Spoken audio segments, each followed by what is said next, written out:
Sahabat YT Artikel 2. Apa kabar kalian semua? Semoga kalian semua dalam keadaan sehat. Amin. Sebelum melanjutkan ke ceritanya, jangan lupa tinggalkan like, komen, dan subscribe. Karena dengan like dan komentar kalian, yang semakin membuat admin semangat mengupload lanjutan ceritanya.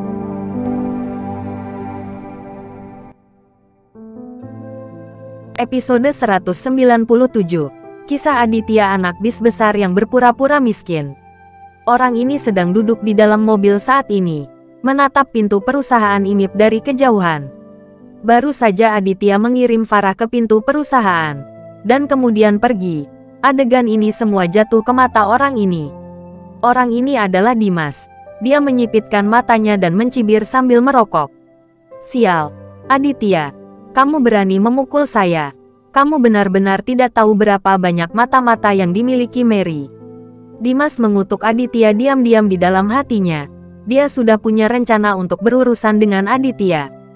Ketika hampir tengah hari, Mary mengenakan kacamata hitam dan gaun yang sangat sederhana, dan datang ke mobil Dimas dengan payung. Saudari Mary, Dimas tersenyum berulang kali, membuka pintu mobil, dan membiarkan Mary masuk ke dalam mobil. Kulit Mary sangat buruk kemarin. Dia dikalahkan oleh Aditya, yang merupakan pukulan besar baginya. Apa yang kamu minta aku lakukan di sini? Mary bertanya pada Dimas setelah masuk ke dalam mobil. Dimas melihat kembali ke Mary. Pertunjukan yang bagus apa? Yang duduk di kursi belakang. Dan berkata dengan senyum sinis, Saudari Mary, saya ingin menunjukkan kepada Anda pertunjukan yang bagus hari ini. Saudari Mary, apakah Anda tahu siapa yang ada di perusahaan ini? Dimas menunjuk ke seberang perusahaan IMIP dan bertanya kepada Mary sambil tersenyum. Jika kamu memiliki sesuatu untuk dikatakan, katakan padaku dengan cepat. Aku tidak punya waktu untuk bergosip denganmu. Mary menjadi tidak sabar dan berkata dengan tatapan kosong pada Dimas. Dimas tidak marah, tetapi tersenyum dan berkata kepada Mary, istri Aditya bekerja di perusahaan ini. Menurut pengamatan saya selama 2 hari terakhir, dia akan keluar pada siang hari setiap hari untuk minum kopi di kafe seberang. Apakah kamu ingin memukul istri Aditya? Mary sedikit mengernyit dan bertanya pada Dimas. Tentu saja, Aditya sulit untuk dihadapi, tetapi berurusan dengan istrinya jauh lebih mudah, kata Dimas sambil tersenyum. Mary ragu-ragu untuk sementara waktu, tetapi dengan temperamennya yang arogan, dia masih menyukai pedang dan tombak asli ketika berhadapan dengan Aditya, dan tidak mau menggunakan cara yang tercela. Selain itu, sebagai seorang wanita, dia tidak ingin membuat masalah bagi istri Aditya. Apa, Sister Mary, apakah Anda memiliki kekhawatiran? Dimas bertanya sambil tersenyum. Kamu ingin menangkap istri Aditya, memaksa Aditya untuk tunduk, dan mengikuti kami kembali ke Toraja. Mary bertanya pada Dimas, itu artinya, hanya dengan cara ini kita bisa menyelesaikan tugas yang diberikan Nyonya kepada kita sesegera mungkin, kata Dimas dengan muram. Mary mengerutkan kening dan berkata kepada Dimas, tidak terlalu terhormat menggunakan cara tercela seperti itu. Hehe, apa yang terhormat dan tercela, selama itu bisa mencapai tujuannya. Sister Mary, lihat saja, aku akan melepaskannya. Bocah itu, Aditya, lebih baik mati. Das tertawa jahat. Mary masih sangat pintar. Dia dapat melihat bahwa Dimas memiliki niat yang sangat beracun. Dia benar-benar tidak melihatnya sebelumnya. Mary terkikik. Apakah kamu sangat membenci Aditya? Mary tertawa, menatap Dimas. Dimas menggertakkan giginya ketika dia mendengar ini, menunjuk ke wajahnya, dan berkata kepada Mary, lihat itu. Wajahku sangat bengkak. Itu semua karena Aditya. Sial.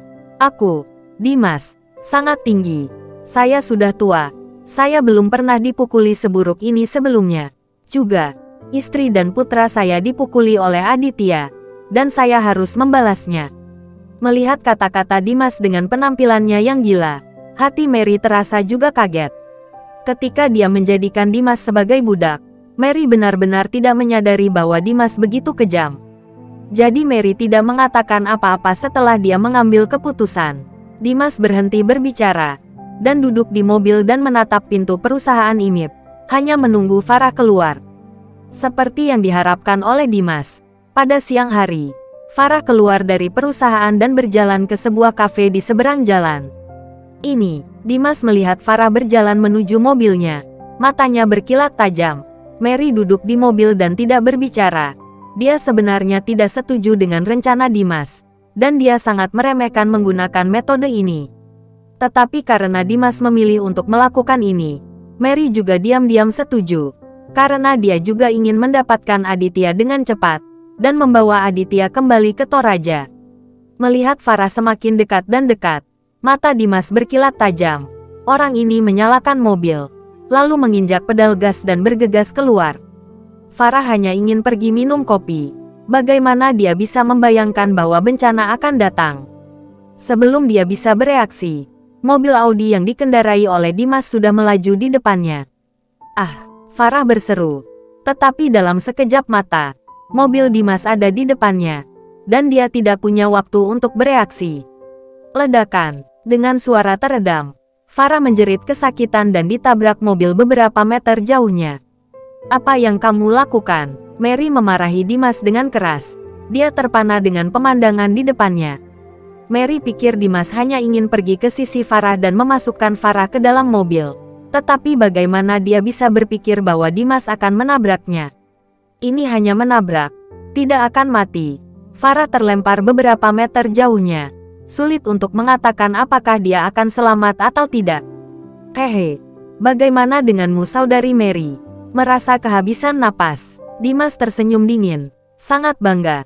"Sialan kamu, Dimas. Kamu benar. Kamu berani melakukan ini tanpa bertanya padaku." Mary memelototi Dimas dengan marah dan bertanya. Dimas tidak peduli sama sekali, dan berkata kepada Mary, "Jangan khawatir. Saya tidak menabraknya sampai mati. Dia tidak akan mati." Setelah mengatakan ini, Dimas dengan cepat keluar dari mobil dan membawa Farah yang tidak sadar ke dalam mobil, dan kemudian menutup pintu. Dengarkan sekitar. Semua warga yang bergerak melihat ke sini. Warga ini semua tercengang, karena pelaku tidak memanggil polisi atau menyelamatkan orang, tetapi menyeret orang ke dalam mobil dengan kasar. Bagaimana situasinya? "Apa yang kamu lakukan?" Mary benar-benar tidak bisa berkata-kata kepada Dimas, memandang Farah yang sedang koma, dan bertanya pada Dimas. Dimas dengan rakus melirik pangkuan Farah, lalu tersenyum. "Hehe, itu hanya balas dendam pada Aditya. Tunggu dan lihat saja, Sister Mary. Ini baru permulaan. Seperti yang saya katakan, itu akan membuat Aditya lebih rendah." "Sial, biarkan dia menyesal memprovokasi saya," kata Dimas. "Kamu benar-benar gila." Mary memelototi Dimas. Dia sekarang merasa bahwa Dimas ini telah banyak berubah, dan dia benar-benar berbeda dari dia sebelumnya. Dimas tidak berbicara lagi, tetapi mengemudikan mobil. Dalam waktu kurang dari 10 menit, Dimas pergi ke rumah sewaan yang terpencil. Di sini, ada dua pria botak, menunggu di sini lebih awal. Ketika Dimas datang, kedua pria botak yang kejam itu sangat bersemangat, menjilati bibir mereka dan melihat ke dalam mobil. Melihat penampilan menjijikkan dari dua pria botak ini, Mary langsung mengerti. Keduanya memikirkan istri Aditya, dan melihat senyum sedih di wajah itu, mereka tidak merasakan kebaikan apapun. Benar-benar biarkan Mary menebak. Dimas telah berjanji pada dua pria botak ini sebelumnya, sehingga mereka juga akan bahagia. Seret istri Aditya ke dalam rumah. Dimas melambaikan tangannya dengan malu-malu, memberi isyarat kepada kedua pria botak itu untuk bekerja. Kedua kepala botak itu adalah bawahan Dimas setelah membuka pintu mobil. Mereka menyeret Farah ke rumah sewaan. Melihat mereka begitu buas dan kasar, Mary tidak tahan lagi. "Kalian semua berhenti." Mary menghentikan kedua pria kepala botak itu, dan kemudian membantu Farah kembali ke mobil. "Bangun, bangun." Mary memanggil Farah. Baru saat itulah Farah bangun. Kakinya bengkak, dan kepalanya sangat pusing. Meskipun pukulan tadi tidak mematahkan kakinya, itu memukulnya dengan keras. "Kamu, siapa kamu?" Farah bertanya pada Mary dengan curiga. Mary menghela nafas pada dirinya sendiri. Istri Aditya benar-benar cantik, lebih dari 10 kali lebih cantik darinya. Tapi sekarang bukan waktunya untuk menghela nafas. Mary berbisik kepada Farah. Mereka bertiga memiliki niat buruk terhadapmu. Tetapi kamu tidak perlu khawatir. Aku akan membiarkanmu pergi. Ah, Farah ketakutan dan memandang sekelilingnya. Melihat bahwa Dimas masih memiliki dua pria kepala botak itu, dia bisa melihat sekilas bahwa ketiga orang ini bukan orang baik. Adapun Mary mengatakan dia ingin melindunginya. Dia tidak bisa mempercayainya. Jadi dia dengan cepat mengambil ponselnya dan menelepon Aditya. Pada saat yang berbahaya ini, Farah masih sangat percaya pada Aditya. Saudari Mary, apa yang kamu gumamkan padanya? Dimas menjadi tidak sabar, berjalan beberapa langkah, dan menanyai Mary dengan marah. Bersambung.